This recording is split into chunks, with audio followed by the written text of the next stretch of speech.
میثاق مدینہ، تحویل قبلہ، سیدہ فاطمہ رضی اللہ عنہا کا سیدنا علی رضی اللہ عنہ سے نکاح، جہاد و قتال کی اجازت، سرایا کا تذکرہ، غزوہ بدر اور غزوہ احد۔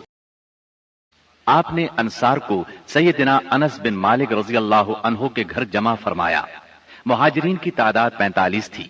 آپ مہاجرین اور انصار میں سے ایک ایک کو بلاتے گئے اور فرماتے گئے تم بھائی بھائی ہو۔ پھر ہوا یہ کہ یہ اخوت حقیقی اخوت سے بھی بڑھ گئی۔ اس موقع پر انصار نے جس فیاضی، ایثار اور میزبانی کا مظاہرہ کیا، انسانی تاریخ اس کی مثال پیش کرنے سے قاصر ہے۔ انصار نے مہاجر بھائیوں کی حیثیت مہمانوں کی نہ رہنے دی، بلکہ انہیں اپنی جائیداد اور کاروبار میں برابر کا حصہ دار بنا لیا۔ اس طرح مہاجرین بہت جلد اپنے پیروں پر کھڑے ہو گئے۔ مہاجرین سے یہ انصار کی محبت ہی کا نتیجہ تھا کہ انہوں نے نبی صلی اللہ علیہ وسلم پر اپنے کھجوروں کے باغات پیش کیے کہ آپ ان باغات کو ان کے اور مہاجرین کے درمیان تقسیم کر دیں۔ آپ نے انکار فرمایا تو انصار نے مہاجرین سے کہا آپ لوگ کام کر دیا کریں، ہم پھلوں میں آپ لوگوں کو شریک کر لیں گے۔ آپ صلی اللہ علیہ وسلم نے اس تجویز کو پسند فرمایا۔ سیدنا سعد بن ربیع رضی اللہ عنہ بڑے مالدار انصاری تھے۔ انہوں نے اپنے مہاجر بھائی سیدنا عبد الرحمن بن عوف رضی اللہ عنہ سے کہا میرا مال آدھا آدھا تقسیم کر لو، میری 2 بیویاں ہیں، دیکھو جو تمہیں پسند ہو مجھے بتلا دو، میں اسے طلاق دے دیتا ہوں، عدت گزر جائے تو اس سے شادی کر لینا۔ یہ سن کر سیدنا عبد الرحمن بن عوف رضی اللہ عنہ نے فرمایا اللہ آپ کے اہل اور مال میں برکت دے، مجھے آپ بازار کا راستہ بتا دیں۔ انہوں نے بنو قینقاع کے بازار کا پتہ بتلا دیا۔ یہ بازار چلے گئے، محنت مزدوری کی، واپسی پر ان کے پاس کچھ فاضل پنیر اور گھی تھا۔ پھر تھوڑے ہی دن گزرے تھے کہ انہوں نے مال بھی کمایا اور ایک انصاری عورت سے شادی بھی کی۔ مدینے میں مسلمانوں کے علاوہ 2 اور جماعتیں بھی تھیں۔ یہ دونوں جماعتیں ہر لحاظ سے مسلمانوں سے مختلف تھیں۔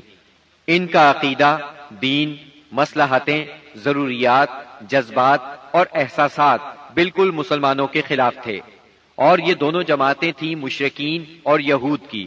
چنانچہ نبی اکرم صلی اللہ علیہ وسلم نے ایک عہد و پیمان مسلمانوں کے مابین کرایا اور ایک دوسرا عہد و پیمان مسلمانوں اور مشرکین نیز مسلمانوں اور یہود کے درمیان کرایا، اور اس بارے میں ایک تحریر بھی لکھی گئی جس کے خاص خاص نکات یہ ہیں۔ نمبر 1، قریش اور یثرب کے مومنین و مسلمین اور ان کے ماتحت ہو کر ان کے ساتھ ملنے والے اور جہاد کرنے والے بقیہ لوگوں سے الگ ایک امت ہیں۔ نمبر 2، ان کی دیت کی ادائیگی اور قیدی کی رہائی اہل ایمان کے درمیان سابق دستور کے مطابق ہوگی، اور یہ فدیے اور دیت میں اہل ایمان کی مدد کریں گے۔ نمبر 3، یہ لوگ مفسد، ظالم اور باغی کے خلاف ایک ہاتھ ہو کر اٹھیں گے، چاہے وہ ان کی اپنی اولاد ہی کیوں نہ ہو۔ نمبر 4، کوئی مومن کسی مومن کو کافر کے بدلے قتل نہیں کرے گا اور نہ کسی مومن کے خلاف کسی کافر کی مدد کرے گا۔ نمبر 5، اللہ کا ذمہ ایک ہے، لہذا ایک معمولی آدمی کا دیا ہوا ذمہ بھی سارے مسلمانوں پر لاگو ہوگا۔ نمبر 6، جو یہود مسلمانوں کے پیروکار ہو جائیں ان کی مدد کی جائے گی اور وہ دوسرے مسلمانوں کی طرح ہوں گے۔ نمبر 7، مسلمانوں کی صلح ایک ہوگی۔ نمبر 8، جو کسی مومن کو قصدن قتل کر دے اس سے قصاص لیا جائے گا، سوائے اس صورت کے کہ مقتول کے ولی راضی ہو جائیں، اور اہل ایمان پر ضروری ہے کہ سب قاتل کے خلاف اٹھ کھڑے ہوں۔ نمبر 9، کسی مومن کے لیے حلال نہیں کہ کسی ہنگامہ برپا کرنے والے یا بدعتی کی مدد کرے یا اسے ٹھکانہ مہیا کرے۔ نمبر 10، ان کے درمیان کسی بات میں اختلاف ہو تو اسے اللہ اور اس کے رسول کی طرف لوٹایا جائے گا۔ اس عہد و پیمان کے علاوہ نبی اکرم صلی اللہ علیہ وسلم نے مختلف اوقات اور موقعوں پر مسلمانوں سے اسلامی قوت کا حق بھی بیان فرمایا۔ انہیں آپس میں تعاون، مدد، اتحاد و یگانگت، غم گساری اور خبر گیری کی ترغیب دی، یہاں تک کہ یہ اخوت تاریخ کی انتہائی بلندیوں تک پہنچ گئی۔ باقی رہے مشرکین تو ان کا معاملہ اور تھا۔ ان کی اکثریت اپنے سرداروں اور بڑوں سمیت مسلمان ہو چکی تھی اور ان میں اتنی سخت نہیں تھی کہ مسلمانوں کے مقابلے میں کھڑے ہو سکیں، لہٰذا ان سے نبی اکرم صلی اللہ علیہ وسلم نے یہ عہد لیا کہ کوئی مشرک قریش کی جان و مال کو پناہ نہیں دے گا اور نہ کسی مومن کے آگے اس کی حفاظت کے لیے رکاوٹ بنے گا۔ اس عہد کے بعد ان کی طرف سے کوئی اندیشہ نہ رہا۔ باقی رہے یہود، تو ان کے ساتھ نبی اکرم صلی اللہ علیہ وسلم نے جو معاہدہ کیا اس کے خاص نکات یہ ہیں۔ نمبر 1، یہود مسلمانوں کے ساتھ ایک امت ہوں گے، ان کے لیے ان کا دین اور مسلمانوں کے لیے مسلمانوں کا دین ہوگا، ان کے ذمے ان کا خرچ ہوگا اور مسلمانوں کے ذمے مسلمانوں کا خرچ ہوگا۔ نمبر 2، جو طاقت اس معاہدے کے کسی بھی فریق سے جنگ کرے گی یا یثرب پر حملہ کرے گی، سب آپس میں اس کے خلاف تعاون کریں گے اور ہر ایک اپنی جانب کا دفاع کرے گا۔ نمبر 3، اس معاہدے کے شرکاء کے درمیان خیر خواہی، خیر اندیشی اور نیکوکاری کے تعلقات ہوں گے، گناہ کے نہیں۔ نمبر 4، آدمی اپنے حلیف کے جرم میں نہیں پکڑا جائے گا۔ نمبر 5، مظلوم کی مدد کی جائے گی۔ نمبر 6، جب تک جنگ برپا رہے گی یہود بھی مسلمانوں کے ساتھ خرچ برداشت کریں گے۔ نمبر 7، اس معاہدے کے شرکاء پر یثرب میں ہنگامہ آرائی اور کشت و خون حرام ہوگا۔ نمبر 8، اگر ان میں کوئی ہنگامہ یا جھگڑا برپا ہو جائے تو اس کا فیصلہ اللہ اور اس کے رسول کریں گے۔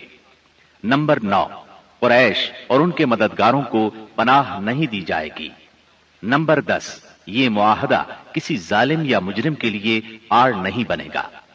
اس معاہدے کی روح سے یثرب کے سارے باشندے مسلمان، مشرکین اور یہود ایک ہی وحدت کی لڑی میں پرو دیے گئے۔ مدینہ اور اس کے اطراف کو ملا کر ایک آزاد اور خود مختار حکومت قائم ہو گئی۔ اس میں مسلمانوں کا کلمہ نافذ تھا اور اس کے سربراہ محمد صلی اللہ علیہ وسلم تھے۔ اس دوران 1 اور 2 ہجری میں کئی اہم واقعات پیش آئے، ان میں سے کچھ اس طرح ہیں۔ اسی دوران میں قبلے کی تبدیلی کا حکم آیا۔ مکہ مکرمہ سے ہجرت کر کے مدینہ منورہ آنے کے بعد 16 یا 17 ماہ تک مسلمان بیت المقدس کی طرف رخ کر کے نماز پڑھتے رہے۔ اب حکم آیا کہ خانہ کعبہ یعنی مسجد الحرام کی طرف منہ کر کے نماز ادا کی جائے۔ اسی سال میں رمضان المبارک کے روزے رکھنے اور زکوٰۃ ادا کرنے کے احکام نازل ہوئے۔ پھر عیدین کی نماز اور صدقۃ الفطر کا حکم دیا گیا۔ اسی سال میں پہلی عید الفطر اور پہلی عید الاضحیٰ پڑھی گئی۔ اسی سال نبی کریم صلی اللہ علیہ وسلم نے اپنی پیاری بیٹی سیدہ فاطمہ رضی اللہ عنہا کی شادی سیدنا علی رضی اللہ عنہ سے کی۔ سب سے بڑھ کر یہ کہ اسی سال میں مسلمانوں پر حکم الہی سے جہاد فرض کیا گیا اور مسلمانوں کو اپنے دفاع کا حق دیا گیا۔ مکہ معظمہ میں صرف تبلیغ کا حکم تھا، اب اپنے تحفظ میں تلوار اٹھانے کا حکم آ گیا۔ چنانچہ سریوں اور غزوات کا آغاز ہوا۔ جن جنگوں میں آپ نے کسی صحابی کو امیر لشکر بنا کر بھیجا وہ سریہ کہلاتی ہے، اور جن جنگی مارکوں میں آپ خود امیر لشکر ہوئے وہ غزوہ کہلاتے ہیں۔ تاریخ اسلام میں غزوات کی تعداد 21 سے لے کر 27 تک بیان کی جاتی ہے، جبکہ سریوں کی تعداد اس سے کہیں زیادہ ہے۔ اس سال کے دوران کئی غزوات ہوئے، لیکن سب سے مشہور غزوہ بدر ہے۔ نبی کریم صلی اللہ علیہ وسلم جب ہجرت کر کے مدینہ منورہ پہنچے تو ان دنوں مدینے میں ایک نہایت دولت مند اور با اثر شخص عبداللہ بن ابی تھا۔ ہجرت سے پہلے انصار میں اس کا بہت اثر و رسوخ تھا۔ انصار اسے اپنا سردار بنانے والے تھے، بلکہ اس کی تاج پوشی کے لیے ایک تاج بنوا لیا گیا تھا۔ اسی دوران میں آپ صلی اللہ علیہ وسلم ہجرت کر کے مدینہ پہنچے اور انصار کے دونوں قبائل نے آپ کے ہاتھ پر بیعت کر لی، اور میثاق مدینہ کے ذریعے سے یہودیوں نے بھی آپ کی قیادت کو تسلیم کر لیا۔ اس سے عبداللہ بن ابی کی سرداری کے منصوبے دھرے کے دھرے رہ گئے۔ اس بنا پر اس نے آپ کی مخالفت پر کمر باندھ لی۔ ادھر مشرکین مکہ جو اسلام، مسلمانوں اور رسول اللہ صلی اللہ علیہ وسلم کی دشمنی میں جل بھن رہے تھے، انہوں نے عبداللہ بن ابی کو ایک دھمکی آمیز خط تحریر کیا۔ اس خط میں انہوں نے 2 ٹوک الفاظ میں لکھا: آپ لوگوں نے ہمارے صاحب کو پناہ دے رکھی ہے، اس لیے ہم اللہ کی قسم کھا کر کہتے ہیں یا تو آپ لوگ اس سے لڑائی کریں یا اسے نکال دیں، یا پھر ہم اپنی پوری جمعیت کے ساتھ آپ لوگوں پر چڑھائی کر کے آپ کے سارے جنگجوؤں کو قتل کر دیں گے اور آپ کی عورتوں کی حرمت پامال کر دیں گے۔ جب یہ خط عبداللہ بن ابی اور اس کے ساتھیوں کو ملا تو وہ رسول اللہ صلی اللہ علیہ وسلم سے جنگ کے لیے تیار ہو گئے۔ نبی اکرم صلی اللہ علیہ وسلم کو اس کی خبر ہوئی تو آپ ان کے پاس تشریف لے گئے اور فرمایا، قریش کی دھمکی تم لوگوں پر بہت گہرا اثر کر گئی ہے۔ تم خود اپنے آپ کو جتنا نقصان پہنچا دینا چاہتے ہو، قریش تمہیں اس سے زیادہ نقصان نہیں پہنچا سکتے۔ تم اپنے بیٹوں اور بھائیوں سے خود ہی لڑنا چاہتے ہو۔ نبی اکرم صلی اللہ علیہ وسلم کی یہ بات سن کر لوگ بکھر گئے۔ اس وقت تو عبداللہ بن ابی جنگ کے ارادے سے باز آ گیا، کیونکہ اس کے ساتھی ڈھیلے پڑ گئے تھے یا بات ان کی سمجھ میں آ گئی تھی، لیکن حقیقت میں قریش کے ساتھ اس کے تعلقات خفیہ طور پر قائم رہے، کیونکہ مسلمانوں اور مشرکین کے درمیان شر اور فساد کا کوئی موقع وہ ہاتھ سے جانے نہیں دینا چاہتا تھا۔ پھر اس نے اپنے ساتھ یہود کو بھی ملا رکھا تھا تاکہ اس معاملے میں ان سے بھی مدد حاصل کرے، لیکن وہ تو نبی صلی اللہ علیہ وسلم کی حکمت تھی جو رہ رہ کر شر و فساد کی آگ کو بجھا دیتی تھی۔ مسلمانوں کی ہجرت اور مدینے میں ان کی کامیابی سے کفار مکہ بہت دل ملا رہے تھے اور مدینے پر چڑھائی کے بہانے ڈھونڈ رہے تھے۔ رسول اللہ صلی اللہ علیہ وسلم کے بڑھتے ہوئے اقتدار اور اسلام کی اشاعت نے مکہ میں ابو جہل اور ابو سفیان کو سخت بے چین کر دیا تھا۔ یہی کیفیت مدینے میں عبداللہ بن ابی کی تھی۔ اس نے قریش کے حوصلے بڑھائے اور انہیں یقین دہانی کرائی کہ اگر تم نے مدینے پر دھاوا بولا تو یہودی تمہارا ساتھ دیں گے۔ مسلمان جب سے مدینہ آئے تھے خطرات بڑھتے جا رہے تھے اور ان کے سروں پر منڈلا رہے تھے۔ یہی وجہ تھی کہ مسلمانوں نے راتوں کو جاگ جاگ کر مدینے کا پہرا دیا۔ ادھر قریش نے مدینے کو تباہ و برباد کرنے کا ارادہ کر لیا۔ اس غرض کے لیے انہوں نے کئی قبائل کو اپنا ہم نوا بنا لیا۔ چنانچہ جب نبی صلی اللہ علیہ وسلم کو خبر ہوئی تو آپ نے دو تدابیر اختیار کی۔ پہلی یہ کہ قریش کی شامی تجارت بند کر دی جائے تاکہ وہ مجبور ہو کر مدینے پر حملہ آور ہونے کا ارادہ ترک کر دیں۔ دوسرے یہ کہ مدینے کے آس پاس کے قبیلوں سے امن و امان کا معاہدہ کیا جائے تاکہ قریش جنگ مسلط کریں تو انہیں غیر جانبدار رکھا جا سکے۔ جب اللہ تعالی کی طرف سے جہاد اور قتال کی اجازت دی گئی تو رسول اللہ صلی اللہ علیہ وسلم نے کئی ایک سرایہ بھیجے اور غزوات میں حصہ لیا۔ ان کی مختصر تفصیل کچھ یوں ہے۔ اس سلسلے میں پہلا سریہ جو رسول اللہ صلی اللہ علیہ وسلم نے بھیجا وہ سریہ سیف البحر کہلاتا ہے۔ اسے آپ نے رمضان یکم ہجری بمطابق مارچ 623 عیسوی میں بھیجا اور اپنے چچا سیدنا حمزہ بن عبد المطلب رضی اللہ عنہ کو اس سریے کا امیر بنایا اور 30 مہاجرین کو ان کے زیر کمان شام سے آنے والے ایک قریشی قافلے کا پتہ لگانے کے لیے روانہ فرمایا۔ اس قافلے میں 300 آدمی تھے جن میں ابو جہل بھی تھا۔ مسلمان عیس کے اطراف میں ساحل سمندر کے پاس پہنچے تو قافلے کا سامنا ہو گیا اور دونوں فریق جنگ کے لیے صف آرا ہو گئے۔ قریب تھا کہ جنگ ہو جاتی لیکن قبیلہ جوہینہ کے سردار نے بیچ بچاؤ کرا دیا۔ دونوں فریق واپس چلے گئے۔ یہ اسلامی تاریخ کا پہلا سریہ اور پہلا فوجی عمل تھا۔ اس کا جھنڈا سفید تھا اور یہ اسلامی تاریخ کا پہلا جھنڈا تھا۔ اس کے علم بردار سیدنا ابو مرصد کناز بن حسین غنوی رضی اللہ عنہ تھے۔ اس کے بعد پے در پے سریے روانہ کیے گئے۔ چنانچہ شوال یکم ہجری میں سیدنا عبیدہ بن حارث رضی اللہ عنہ کو 60 مہاجرین کے ساتھ بطن رابغ کی وادی میں بھیجا گیا۔ وہاں ابو سفیان سے سامنا ہوا جو 200 آدمیوں کے ساتھ تھا۔ دونوں طرف سے تیر چلے لیکن جنگ نہ ہوئی۔ پھر ذی قعد یکم ہجری میں سیدنا سعد بن ابی وقاص رضی اللہ عنہ کو 20 مہاجرین کے ساتھ خرار کی طرف بھیجا گیا جو کہ جوفا کے قریب ایک مقام ہے، لیکن ان کا کسی سے سامنا نہ ہوا۔ اس کے بعد سفر 2 ہجری میں 70 مہاجرین کے ساتھ رسول اللہ صلی اللہ علیہ وسلم خود نکلے اور ابوا یا ودان تشریف لے گئے۔ مہم کا مقصد قریش کے ایک قافلے کی راہ روکنا تھا، لیکن کسی سے سامنا نہ ہوا۔ یہ پہلی مہم تھی جس میں رسول اللہ صلی اللہ علیہ وسلم بذات خود نکلے۔ اس کے بعد ربیع الاول 2 ہجری میں رسول اللہ صلی اللہ علیہ وسلم 200 صحابہ کے ساتھ روانہ ہوئے۔ مقصود قریش کا قافلہ تھا، جس میں امیہ بن خلف سمیت قریش کے 100 آدمی اور 2500 اونٹ تھے۔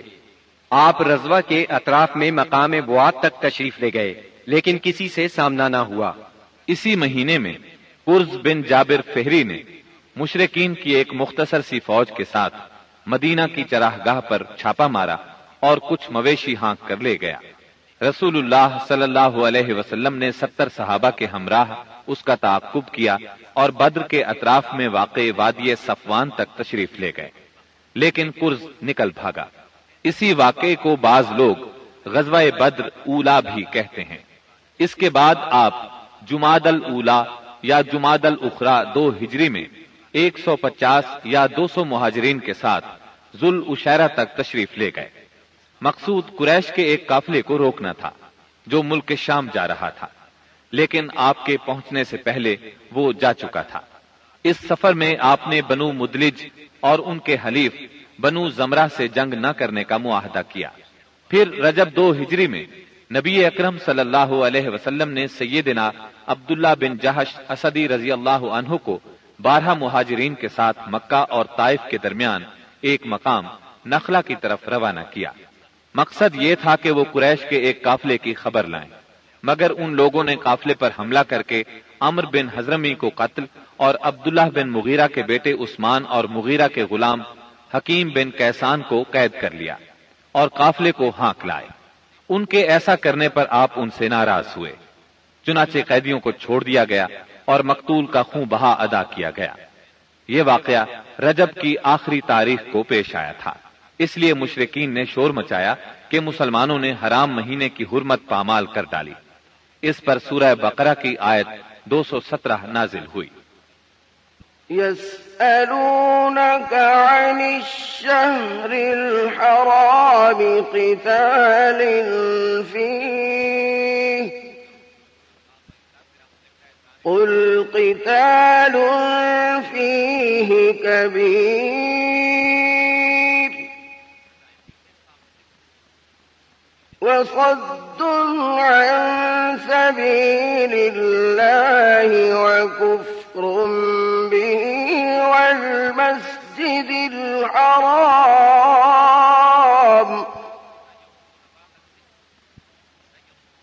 وإخراج أهله منه أكبر عند الله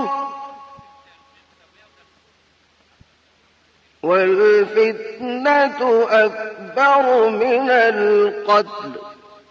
لوگ آپ سے حرام مہینے میں لڑائی کے بارے میں پوچھتے ہیں، آپ کہہ دیجئے اس میں جنگ کرنا بڑا گناہ ہے، اور اللہ کی راہ سے روکنا اور اس کے ساتھ کفر کرنا، مسجد حرام سے روکنا اور اس کے باشندوں کو وہاں سے نکالنا، یہ سب اللہ کے نزدیک اور زیادہ بڑا جرم ہے اور فتنہ قتل سے بڑھ کر ہے۔ یہ تھی جنگی نقل و حرکت جو مدینہ منورہ اور اس کے اطراف کے امن کی حفاظت کے لیے نبی صلی اللہ علیہ وسلم اور مسلمانوں نے قائم کر رکھی تھی۔ اس سے قریش کو یہ بتلانا بھی مقصود تھا کہ اگر وہ اپنے شر سے باز نہ آئے تو انجام برا ہوگا، لیکن وہ اپنی خودسری اور تکبر میں بڑھتے ہی چلے گئے۔ چنانچہ بدر کے میدان میں انہوں نے اس کی سزا پا لی اور جزا بہرحال گھاٹے ہی کی تھی۔ 17 رمضان 2 ہجری کو غزوہ بدر ہوا۔ یہ قریش اور مسلمانوں کے درمیان پہلا فیصلہ کن معرکہ تھا۔ اس کا سبب یہ ہوا کہ رسول اللہ صلی اللہ علیہ وسلم جس قافلے کے لیے ذوالعشیرہ تک تشریف لے گئے تھے اور وہ بچ کر شام چلا گیا تھا، آپ صلی اللہ علیہ وسلم اس کی تاک میں تھے اور اس کی خبر لانے کے لیے آپ نے شام کے مقام حورا تک طلحہ بن عبید اللہ اور سعید بن زید رضی اللہ عنہما کو بھیجا۔ چنانچہ جیسے ہی یہ قافلہ وہاں سے گزرا، انہوں نے فوراً مدینہ منورہ خبر پہنچائی۔ اس قافلے میں اہل مکہ کی بڑی دولت تھی، یعنی 1000 اونٹ جن پر کم از کم 262 کلو سونے کی مالیت کا سامان تھا، اور اس کی حفاظت کے لیے صرف 40 آدمی تھے۔ خبر ملتے ہی رسول اللہ صلی اللہ علیہ وسلم نے صحابہ کرام رضی اللہ عنہم کو نکلنے کی دعوت دی، تاہم نکلنا ضروری نہیں قرار دیا۔ چنانچہ اس دعوت پر 313, 314